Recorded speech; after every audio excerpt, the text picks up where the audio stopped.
ಲೋಕಸಭೆಯಲ್ಲಿ ಮಹಿಳಾ ಮೀಸಲಾತಿ ಮಸೂದೆ ತಿರಸ್ಕಾರಗೊಂಡ ಬೆನ್ನಲ್ಲೇ ಇಂಡಿ ಮೈತ್ರಿಕೂಟದ ವಿರುದ್ಧ ದೇಶವ್ಯಾಪಿ ಪ್ರತಿಭಟನೆಗೆ ಎನ್ಡಿಎ ಕರೆ ಕೊಟ್ಟಿದೆ.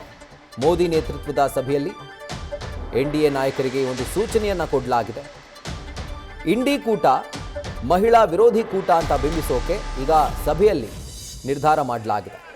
ಮಹಿಳಾ ಮೀಸಲಾತಿ ಮಸೂದೆ ಸೋಲು ಬೆನ್ನಲ್ಲೇ ವಿಪಕ್ಷಗಳು ಸಂಭ್ರಮಿಸಿದ್ವು. ಈಗ ಇದನ್ನೇ ಅಸ್ತ್ರ ಮಾಡಿಕೊಂಡ ಎನ್ಡಿಎ ಕೂಟ ಇಂಡಿ ಕೂಟವನ್ನು ಮಹಿಳಾ ವಿರೋಧಿ ಅಂತ ಬಿಂಬಿಸೋಕೆ ಈಗ ದೇಶವ್ಯಾಪಿ ಪ್ರತಿಭಟನೆ ನಡೆಸೋದಕ್ಕೆ ಈಗ ನಿರ್ಧಾರ ಮಾಡಲಾಗಿದೆ. ಪ್ರಧಾನಿ ಮೋದಿ ಅವರ ನೇತೃತ್ವದಲ್ಲಿ ನಡೆದಂತಹ ಸಭೆಯಲ್ಲಿ ಈ ನಿರ್ಧಾರವನ್ನು ಕೈಗೊಳ್ಳಲಾಗಿದೆ.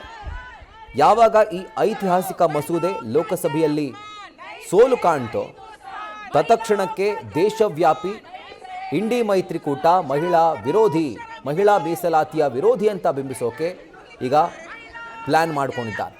ಸೊ ದೇಶವ್ಯಾಪಿ ಪ್ರತಿಭಟನೆಗಳಾಗ್ತವೆ.